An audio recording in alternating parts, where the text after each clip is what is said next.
Are we live? I don't.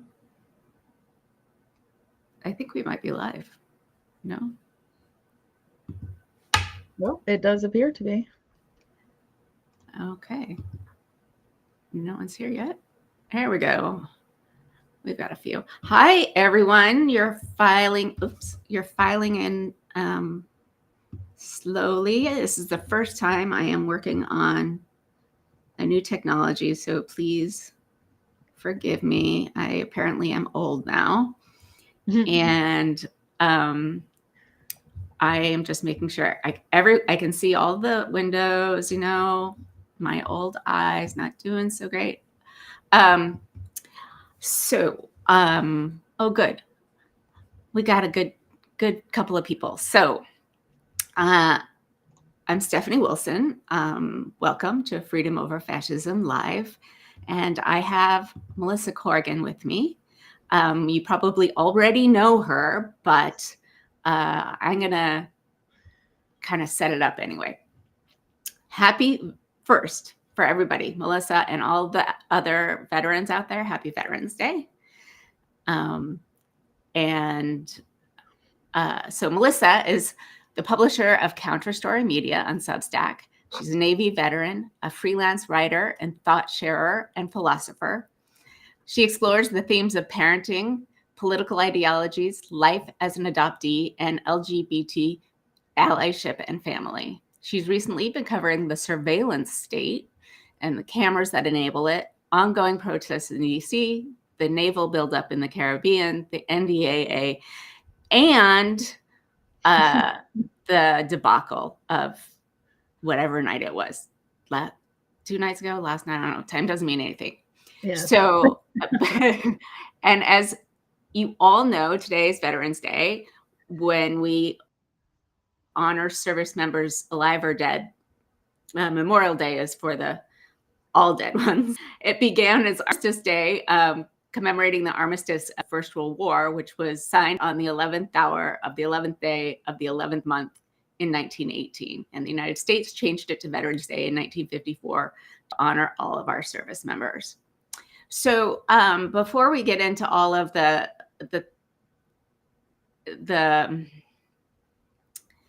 actual stuff going on right now, could you tell us a little bit about kind of your backstory? And then, and I think of you as a storyteller, a badass, that's like my highest compliment, designer. So if you could tell us your backstory a little bit, and then we can go where the conversation takes us. Sure. The backstory is a lot. I was a college dropout. I went for a semester at USC when I was 18 on a music scholarship. A lot of people don't know that. And I played drums. I was on the drum line at the USC marching band, and figured out pretty quickly that, music wasn't going to be my thing because I didn't want to be a music teacher. And that's really all you can do without going into hyper competitive professional music world. And one moment, I will like to let you know, my father is an SC alum.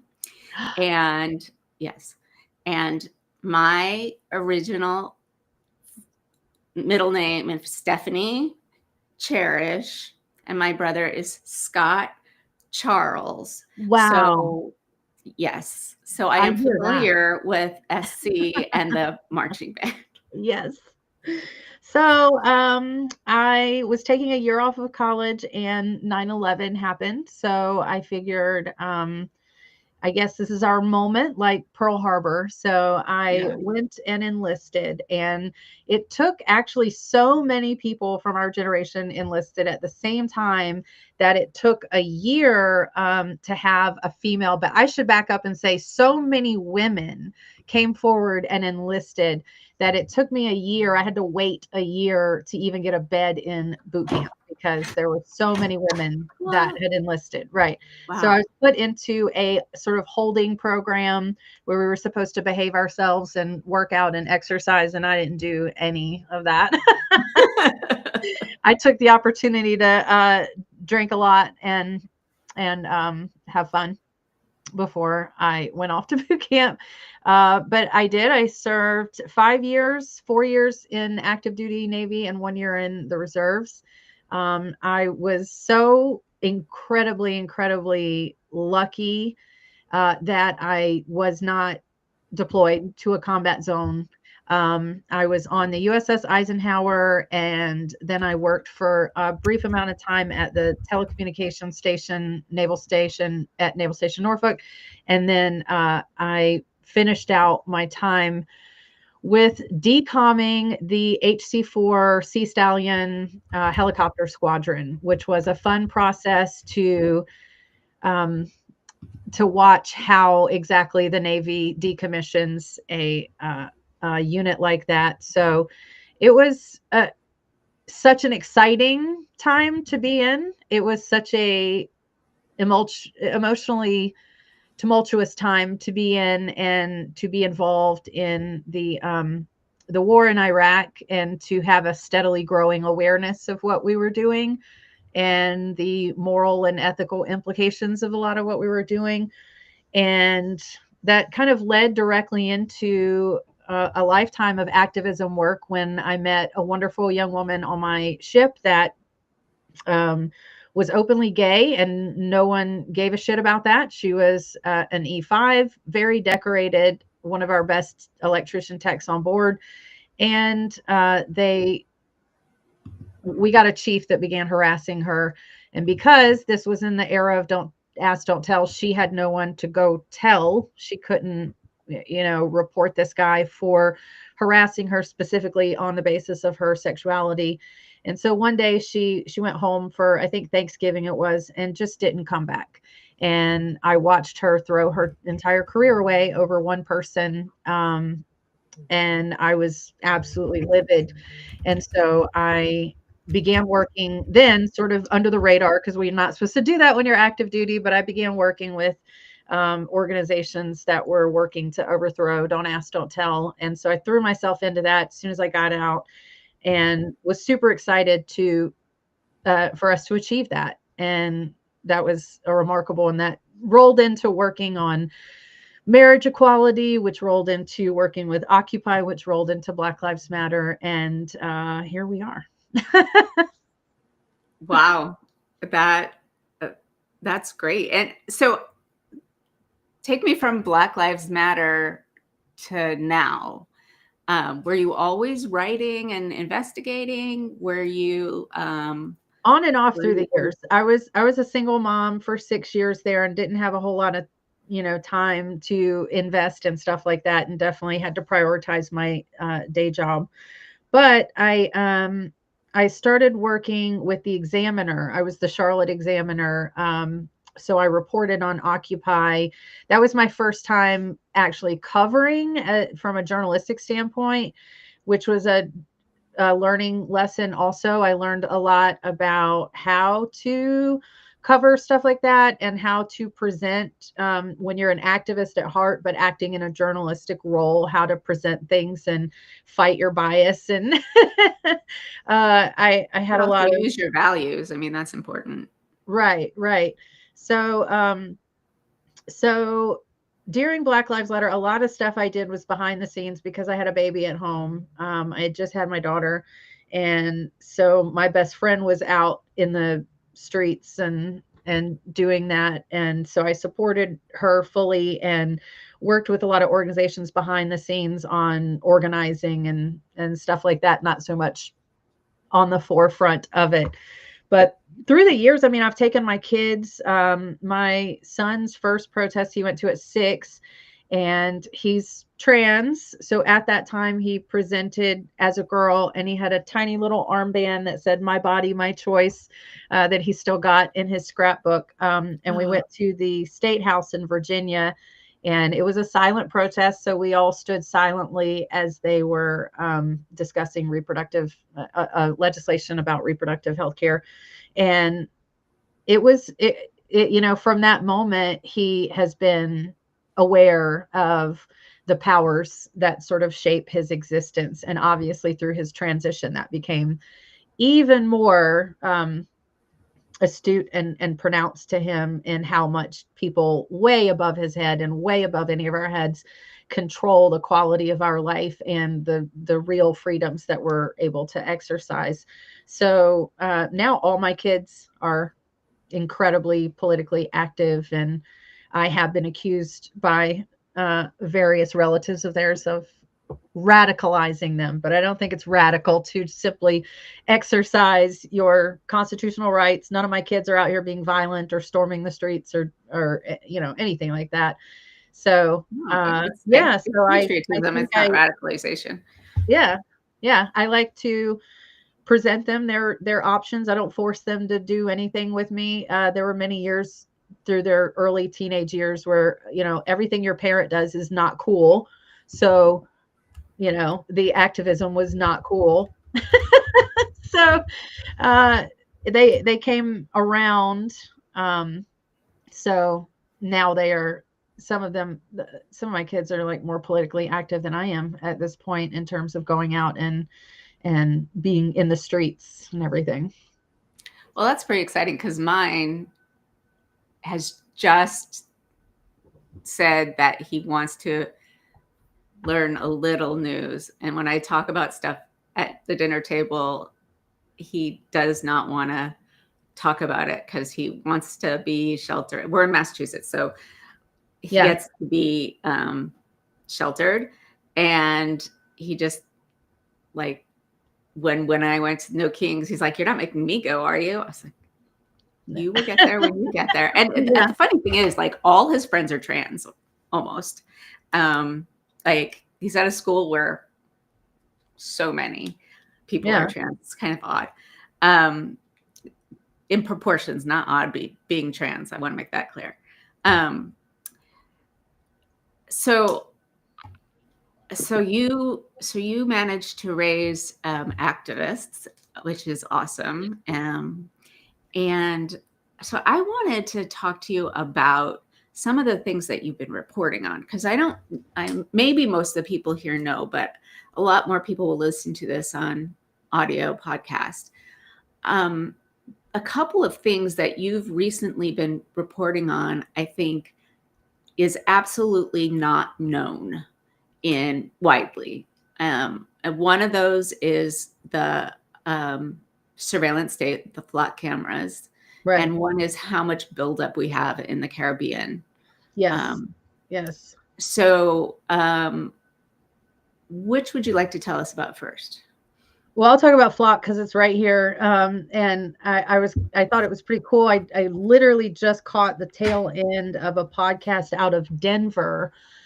Denver is fighting sort of the same fight we are. People are just starting to wake up. They had flock safety cameras installed all over Denver, kind of the same way my city did. They just made an executive decision at the city level and put them up, and they didn't consult citizens, or there was no education. There was no information campaign about what they are and what they aren't. And so people in Denver are up in arms as well. I caught the tail end of a podcast where they were talking about how are we going to get rid of these flock cameras. So I think it's great that cities around the country, citizens are starting to fight back against having these.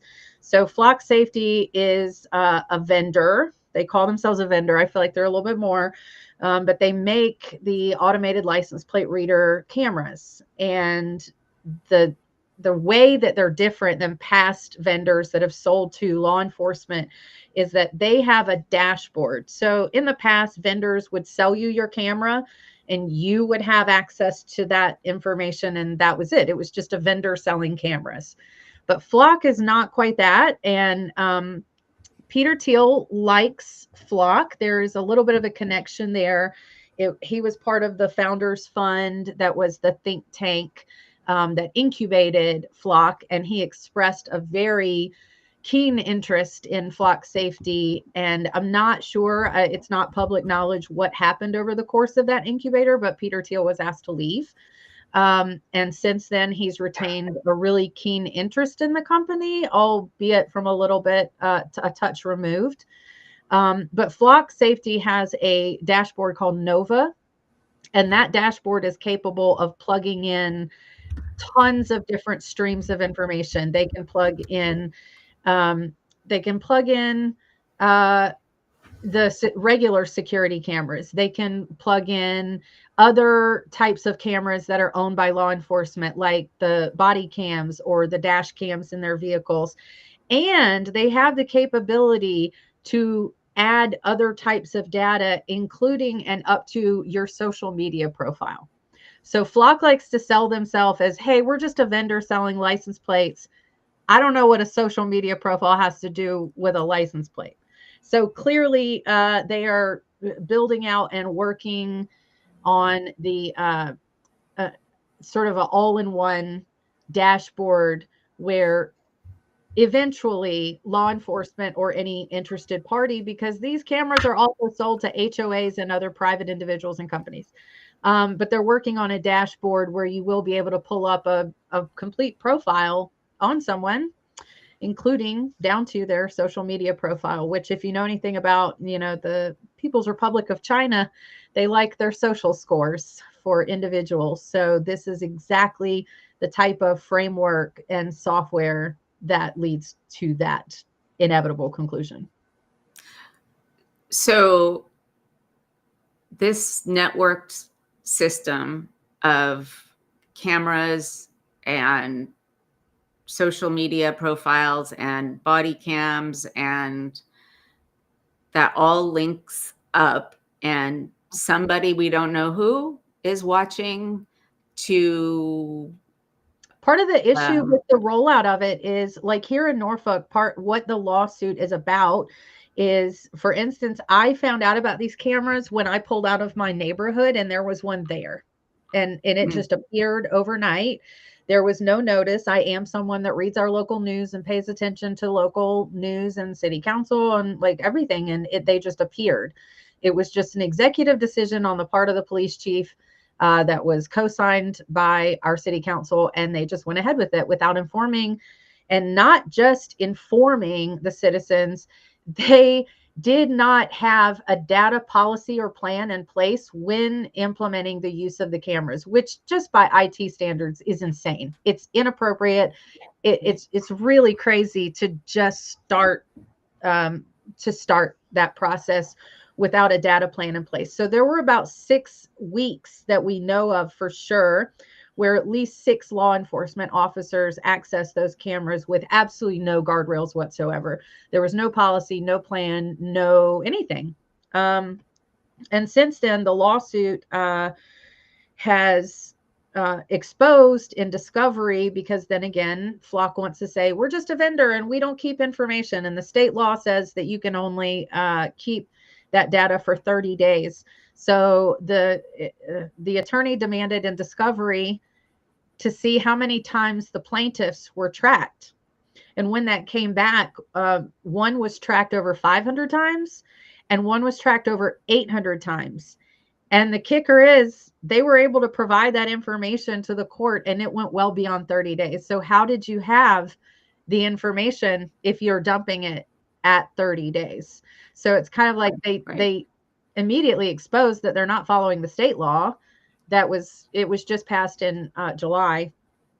And so, yeah, it's a situation where a lot of the citizens here are of the mindset that, oh, they're just like all other law enforcement cameras. If you don't have a problem with traffic cams or the easy pass cams for the tolls, then why do you have a problem with that? And it's simply an education thing. This is the point at which we're at, because unfortunately it does look like this lawsuit is not going to go the way we want. So at this point, we have to engage in an education campaign for the citizens of our city to be fully educated and informed. And I have a meeting to actually go talk to someone with our local public radio station about embarking on that education campaign, because I believe if the citizens know the full extent of what they do, they'll do like they did in Evanston, Illinois, and like they're doing in Denver, and demanding that they take the cameras down. So a little while back, you told us about how these cameras tracked a woman as she went between states. Can you talk a little bit about what the situation was, how many cameras caught it, who was cooperating with whom. I'm gonna tell People. you the way that I tell old white people in my town. This is how I tell them. So Okay. in one state, it's illegal to recreationally use marijuana, right? So a guy drove across the state lines to a state where it was legal to use marijuana, and he did that recreationally. And the next day, he was not under the influence of that drug. The next day or a couple days later, he drove back home. And when he drove back home, he was arrested by the police in his home state, citing his use of recreational marijuana, which is not legal in their state. And when I tell white people that, old white people, they're like, that's insane. That's ridiculous. How on earth is that legal? And what they used was 83,000 flock cameras were used to track that person all the way across state lines to do their activity and all the way back. So that already seems like a breach of federal law. Like that would require a federal warrant to get surveillance across state lines. No warrant was issued. And here's the kicker. It wasn't marijuana. It was an abortion. They tracked a woman across state lines. And when I say that to these old white people, they're a bit taken aback because they don't like abortion and they don't want abortion. But when you look at the fact that it's legal in one state and not in another, and you tracked a person across state lines in order to prosecute them for something that's not illegal in the state where they received it, and you use marijuana as an example of that, it truly shows the absurdity and the invasion of privacy, the invasion of Fourth Amendment rights to warrantless surveillance. So that's a way that I've been able to have that conversation with, the people that actually live in this city and explain to them how these cameras are being used. Flock also claimed that they would never be used for that purpose ever. And if a law enforcement officer put anything in the little box where you have to put for the reason about abortion, they would immediately, that became public. And what was in the box was had abortion, searching for female. So they were allowed to use it for exactly that purpose. So they figured out somehow with whatever data that a woman was pregnant, decided to track her through several states using 83,000 cameras for her journey. And did she get arrested when she got back? I'm not sure if she was arrested or has been arrested yet, but that was the ultimate goal. I don't know if they were successful in. I have to feel like any judge worth their salt, but we're talking about Texas. So, but I have to feel like any judge worth their salt would see that was interstate surveillance, and that would require a federal warrant. And if you didn't have one, how can you present that evidence without the, like, I feel like that would have to be thrown out. But I do need to follow up on that case and see if she was actually arrested and charged. Yeah. So not only would it have to be cameras, it would have to be somehow knowing someone was pregnant. Right. And then that part of it. Whatever skeleton system is like networking all of these things together. And then you add in Palantir for some things and Starlink, and like start to wonder also Google getting your information out of your Gmail to train their Gemini. Right. There's so many layers to it. And now they've added Ring cameras now feed into the Flock dashboard.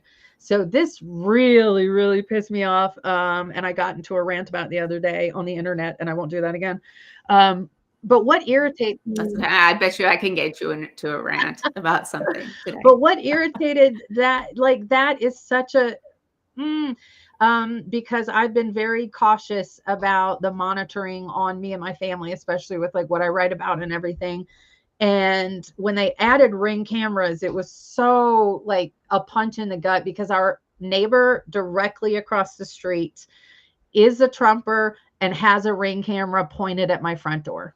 And it's so frustrating, because I feel like, as an American, a red-blooded American, if you know that this device on the front of your house is surveilling your neighbors without their consent, turn the device to just look at your door, reposition the device. If you don't mind Uncle Sam looking at your comings and goings, that's on you. That's fine. But I think that there should be a realization that if you are participating in government surveillance of your neighbors, that's kind of a shitty thing to do. And you're kind of a piece of shit if you're aware of that and you choose to continue doing it, that you're not being a good neighbor. That's the nice way I'll say it. Yeah. I mean, no, you're not doing it. I mean, speaking of, I could see how you'd be really scared. In fact, my mother-in-law decided she wanted to take the whole family on a vacation to Bermuda, not far from you.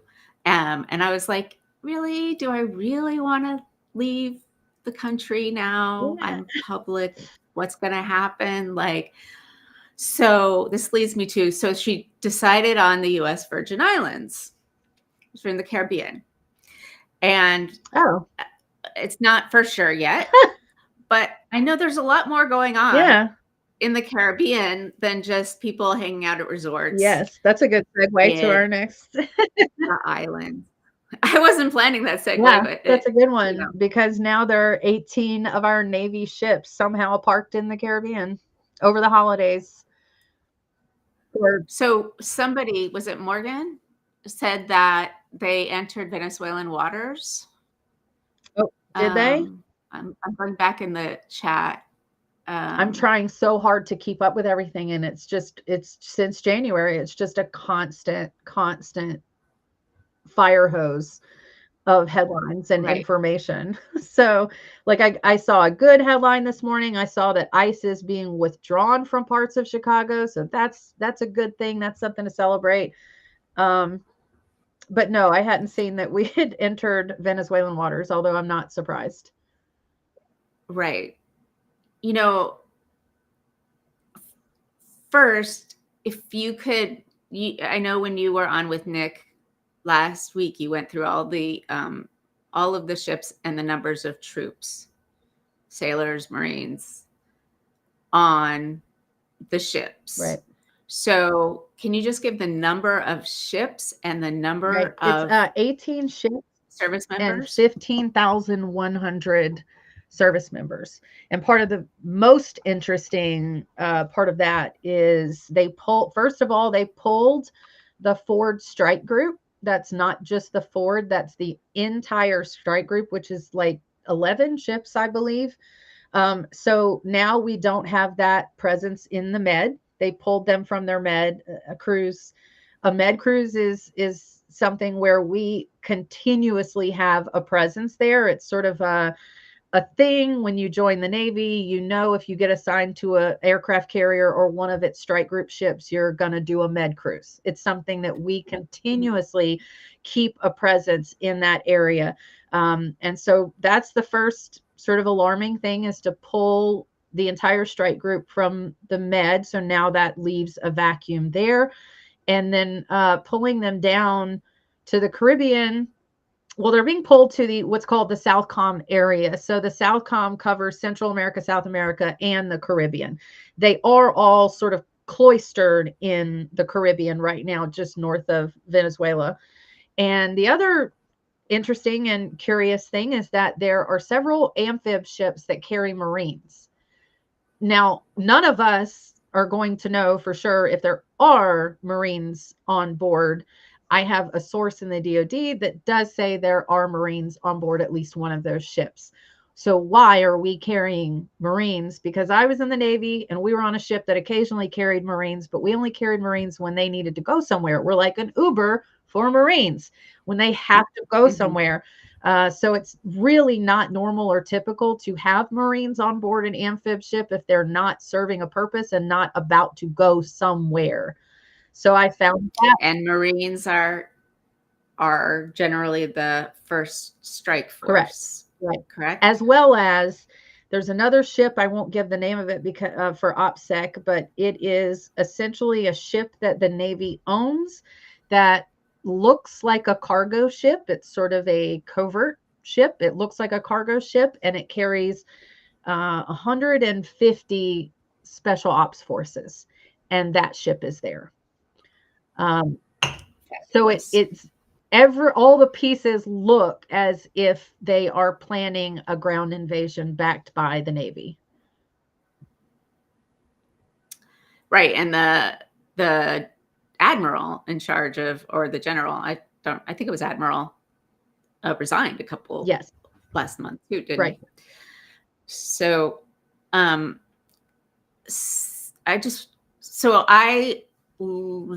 April, I went to a conference for a podcast group I'm a part of called the Democracy Group.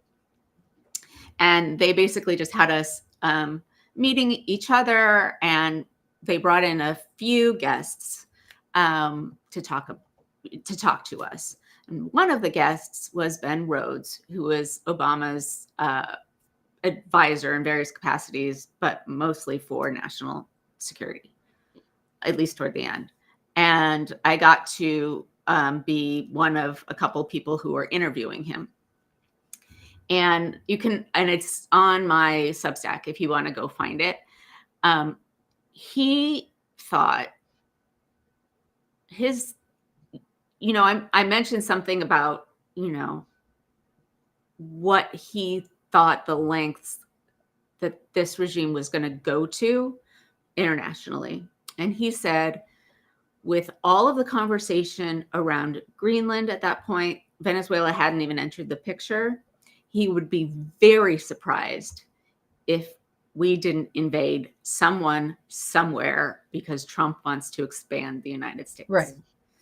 And wants to get more colonies, whether it was going to be Greenland, whether it was going to be Panama, Venezuela. I mean, who knows where else he has his eye on. Well, he was obsessed with Panama, and now we know that BlackRock bought both ends of the Panama Canal months ago.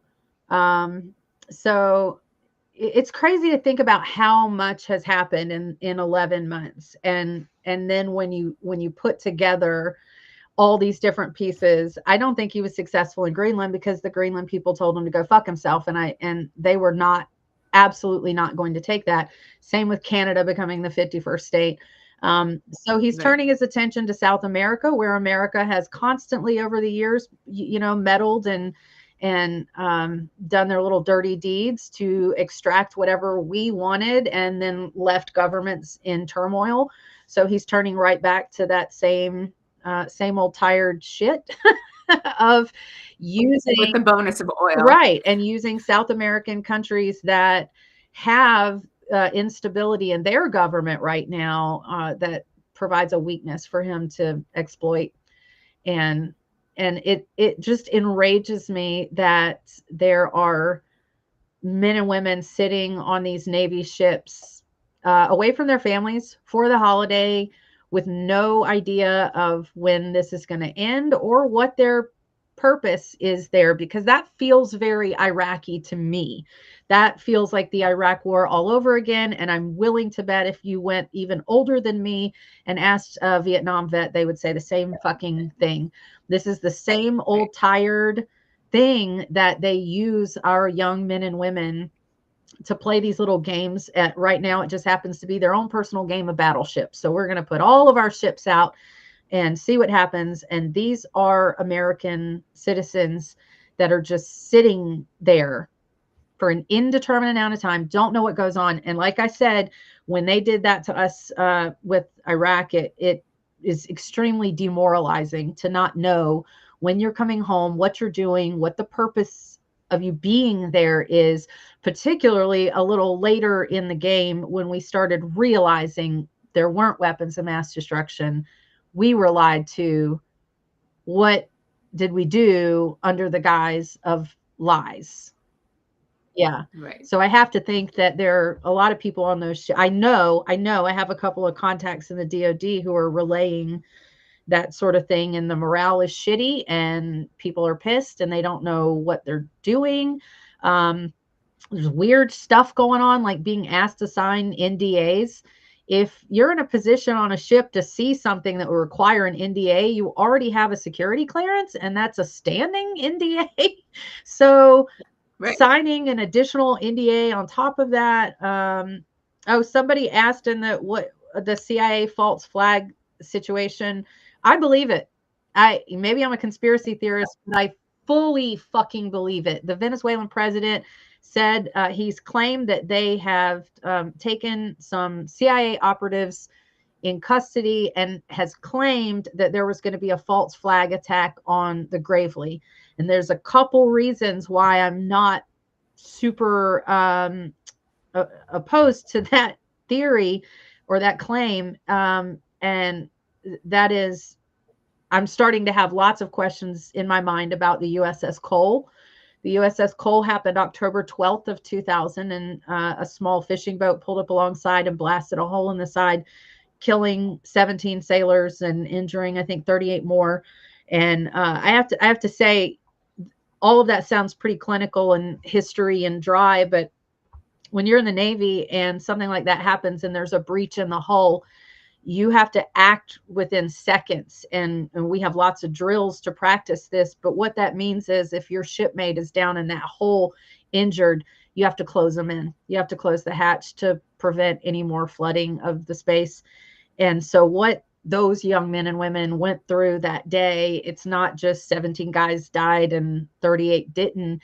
It's that a lot of people had to make unconscionable decisions that day that probably still haunt them to this day. When I get stories from veterans, I have a publication on Medium called Served that is just the stories of veterans. And I still have stories that guys won't publish that I just have, and they're not ready. Or some of them are Vietnam vets that have asked me to wait until they die to publish those stories. And what happens on Navy ships is when you're in a confined space like that, injuries are gruesome, devastation. And when you're a survivor of that, it's just particularly gruesome, what happens in close quarters like that. And so when I look back at the Cole and what happened, that was October of 2000. And I remember it being on the news vaguely, but I don't remember any public outcry over it. There was no, oh my God, there was a little bit, but yeah. There was a little, but not like, yes, we need to go to war with Al Qaeda for blowing up our Navy ship. It was like sad, but not enough to get the public support for a ground invasion. And lo and behold, 11 months later, we have planes flying into the World Trade Center. And that did it. That was the ticket. So when I look at the Gravely, you've got an exhausted crew. They have been fighting. They fought the Houthis off the coast of Yemen in the most active naval battle since World War II. They were engaged in heavy, heavy active battle for 90 days at least. So those guys got home and were sent right back out on this mission. They are tired. And tired people are more likely to miss something on watch and to make mistakes. I don't think targeting the Gravely for a attack like that, a false flag, would be an accident. I think it would be a decision made on purpose. So we will never know. We have to wonder what happened to these CIA operatives that were taken hostage by Venezuela or arrested, and we will probably never know what truly happened. But I am inclined to believe that they definitely intercepted some type of activity there that, would give the United States a reason to to invade Venezuela. Fan-fucking-tastic. let's have really a moment of zen in the middle of all of this. Robert asks, what are your We're going to thoughts talk on about President Obama. Obama's surprise visit with the veterans I thought honor, it like was an honor flight, right? absolutely beautiful, and also it is pathetic that he has to step up to take the actions that a sitting president should be engaging in. The commander in chief should be doing stuff like that on Veterans Day and meeting a plane full of veterans. And it's Obama will forever be a class act, and the way that he showed respect to veterans and active duty. It's just one thing that Obama did that people talk about in a negative light, which I never understand, but they talk about how Obama utilized drones and drone warfare. And first of all, he's the first president that had the option to do that because the technology was new when he was the president. But what I understood as an active duty military member is that Obama used drones for precise attacks where he chose to not send in teams of human beings. He chose not to send us in and instead use those drones. And also, out of that, he was able to kill a lot less civilians. There were a lot less civilian deaths, including children. I'd have to go way back in my notes because I was working on something months ago about this.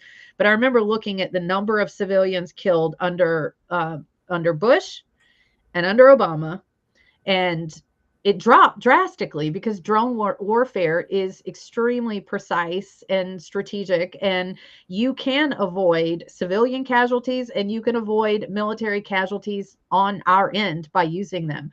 So that's something that like a ton of conservatives will throw in my face is like, oh yeah, look at Obama and all the people he killed with drones. And I'm like, but he was killing targeted specific individuals and not decimating entire hospitals and schools and cities and killing hundreds of civilians to be able to take out a specific target. That's a good thing, you fucking idiot. Like, Right. What do you mean? Well, I think that,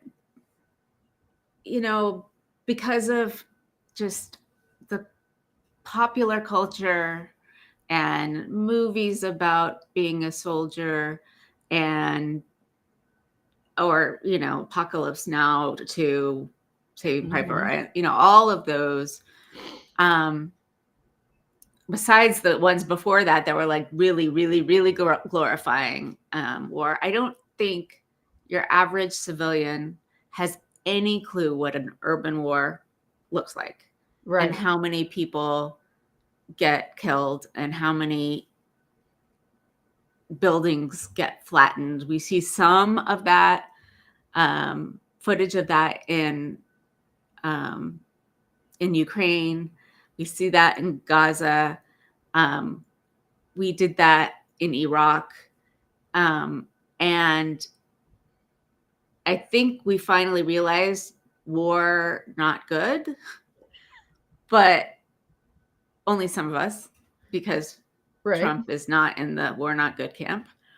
But the idea of being a soldier, sailor, airman, Marine, space guardian, I don't know what they're called now. Space cadet. I don't know what they're called. I think they literally are called space, actually. I don't know. I just think of Spaceballs. Like every time we talk about Space Force, I think about Spaceballs. Well, when they did it, I was like, what the fuck? We have NASA. Like, yeah, we have the Air Force. We have that shit. But anyway, and I think that even though the,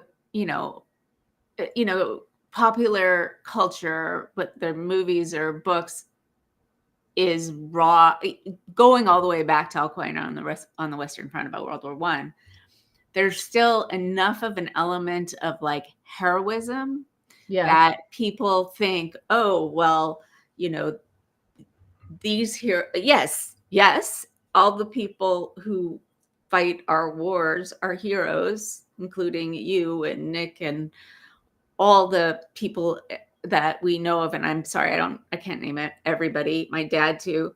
But that it's not like,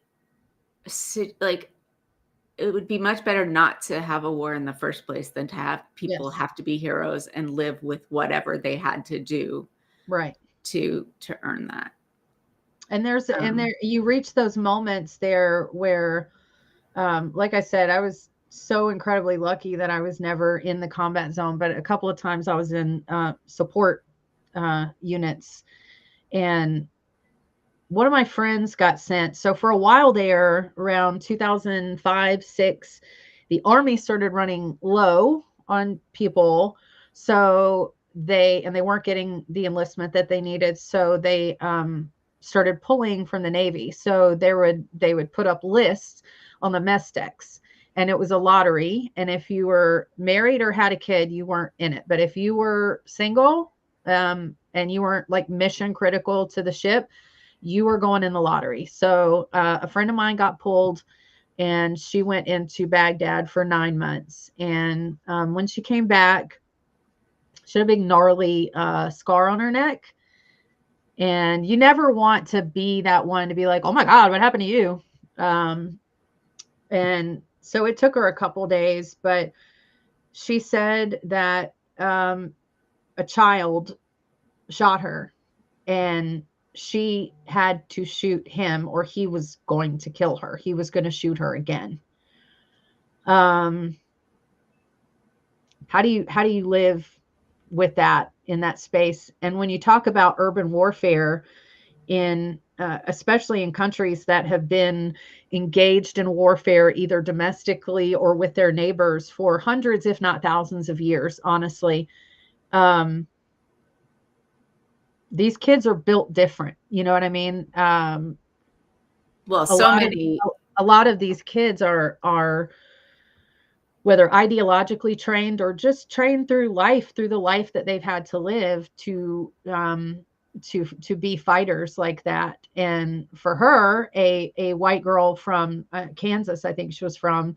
Oh my God. It was just such a moment of like, what the fuck am I doing here? What are we doing here? We're kicking in people's doors to their homes, and now we're shooting kids, and they're shooting us. And like, it was an awful, awful moment for her. And how many people had to come home from Iraq with that and live with that. Right. I mean, any war, like, Yeah. forces human beings to do things that no human being should have to do and see.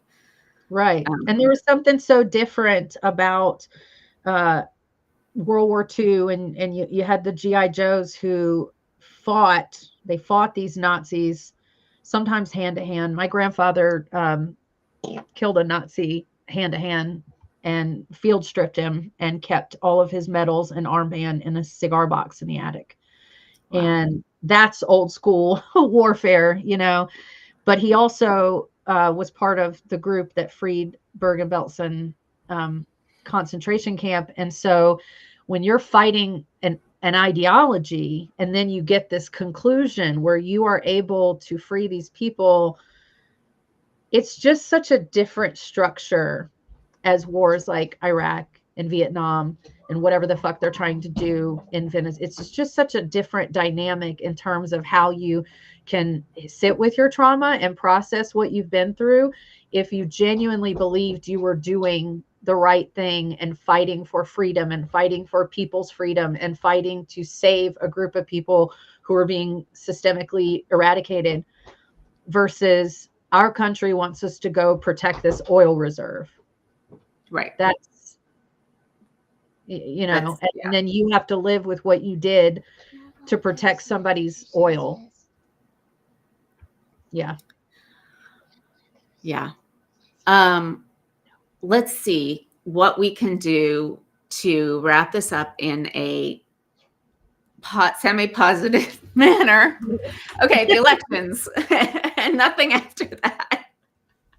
I know it's hard to get involved in any talk about vet stuff without it getting heavy, because the very essence of it is heavy stuff. And Veterans Day is one of those things that's like really complicated and different for a lot of people.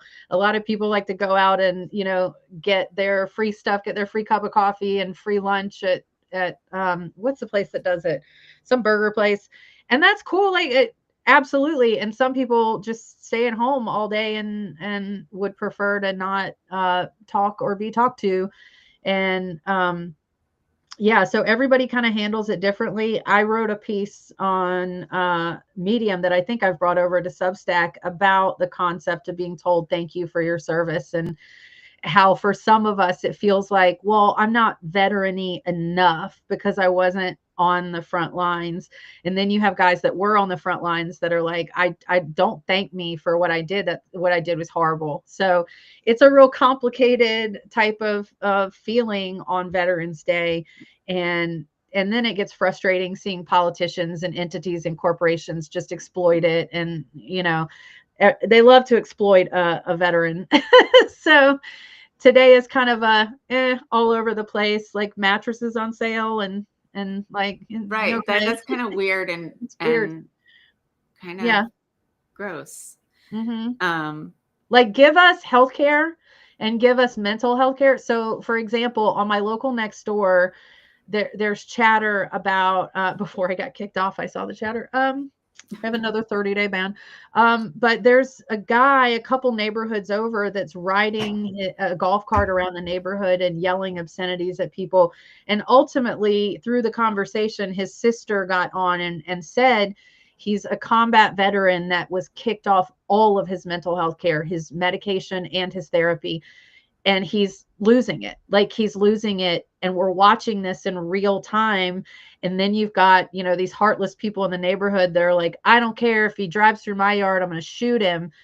And it's just like, but these are the same people that'll aggressively say, thank you for your service if they know you're a veteran, and they claim to love veterans and they claim to love the troops. But when we come home, they expect us to be able to wipe our head like a fucking whiteboard and just go back to being normal, you know, participating citizens, in well-behaved citizens of society.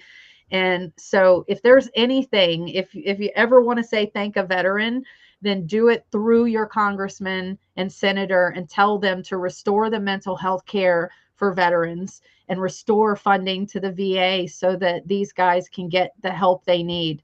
You know, a few years ago, we all heard the campaign that every 22 veterans commit suicide every day. That number is up to 40. 40 a day? Yes.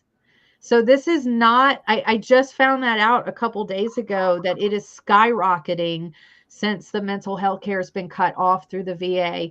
And you also have crossover where some of these guys came home and used their VA loan to buy farm property, and now their farms are tanking. And it's just a like double whammy for those guys. So if you want to say thank you, call your senators and congressmen and tell them to get the funding back to the VA and get mental health care, and not just get that funding back, but more right. Robust programs and more mental health care for these guys who have gone and done our nation's dirty deeds and now need our help. Right. I'm fully on board with that.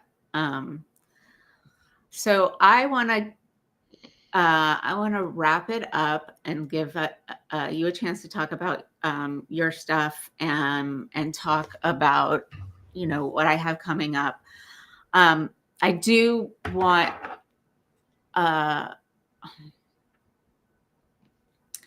I have, you know, there are a bunch of people in my life that had to do this country's dirty work, and I am so grateful. And it is also very uncomfortable trying to think of what to say.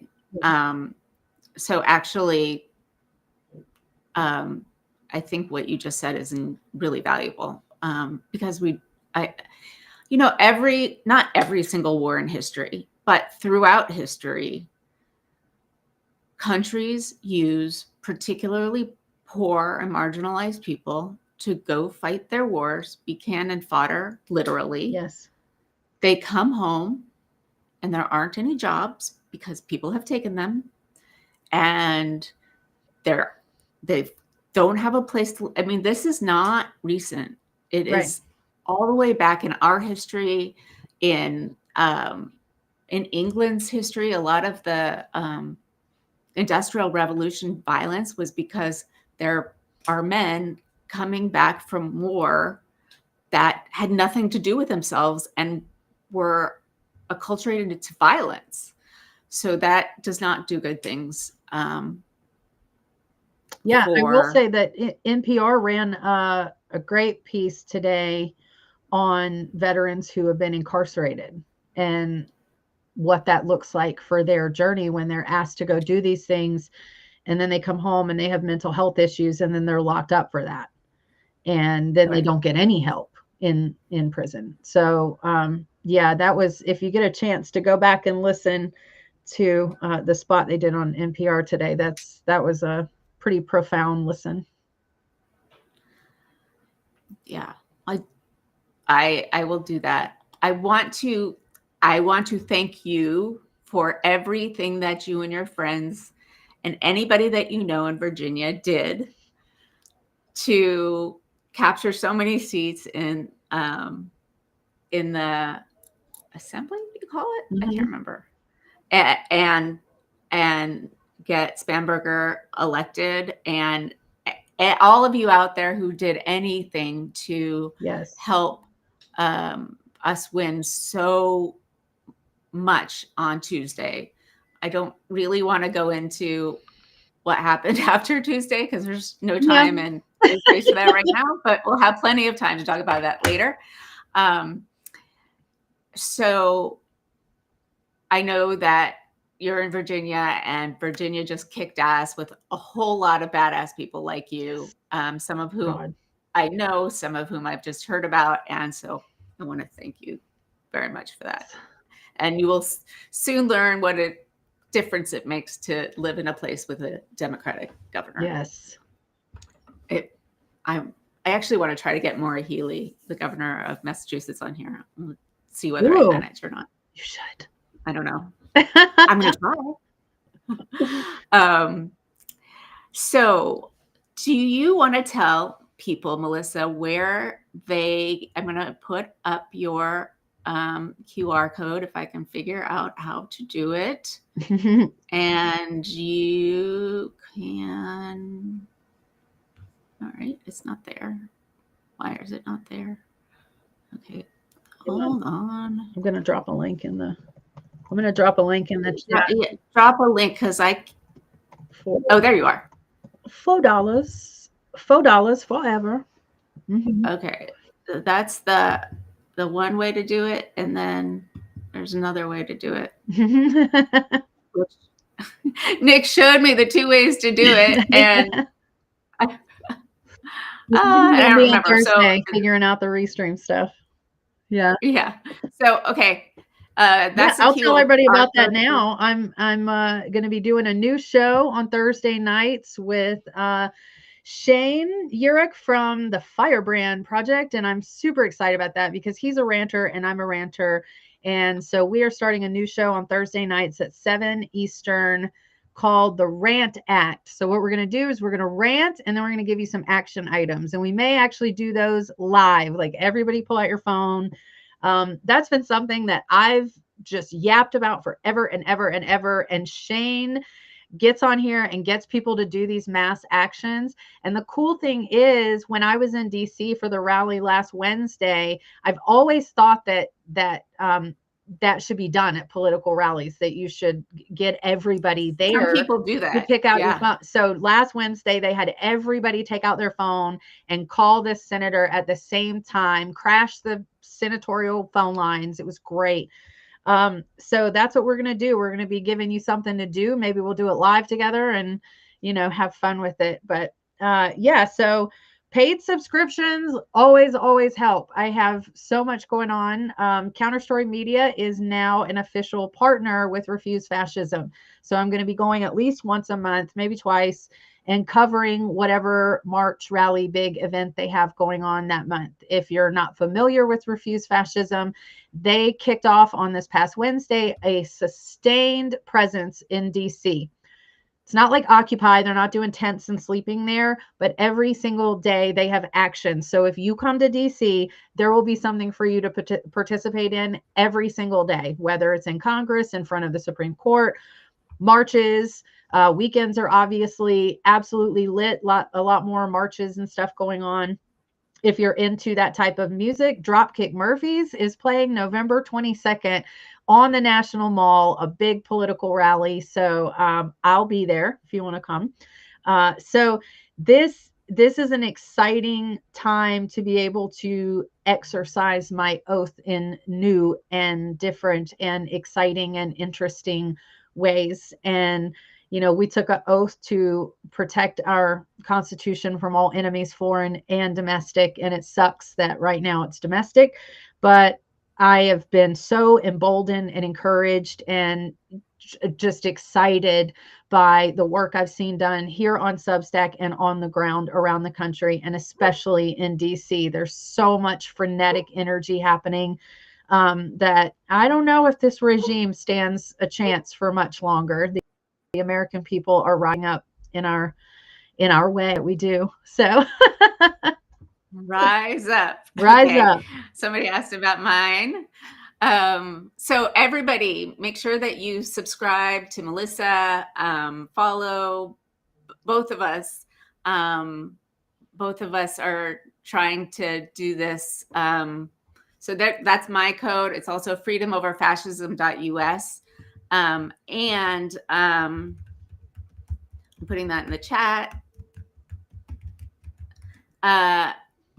And if you become a paid subscriber, which I've kept really, really cheap at $5 a month and $50 a year, I am going to be starting a weekly Zoom with paid subscribers on, it's called Stephanie's Salon on, and I just came up with that today, so it might change, Sundays at 11 Eastern, where paid subscribers will have the opportunity to just get on a Zoom where it's two-way conversation and not just trying to look in the chat and talk and all of those things.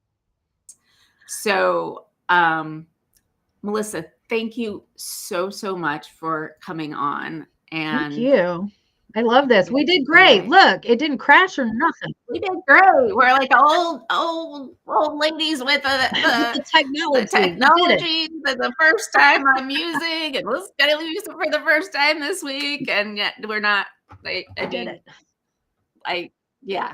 it, and we thank you all for being here, and hopefully we'll all see each other soon, because I'm here to build hope, which I think is an action, to build community, and to help put everything we do into context and generate more understanding.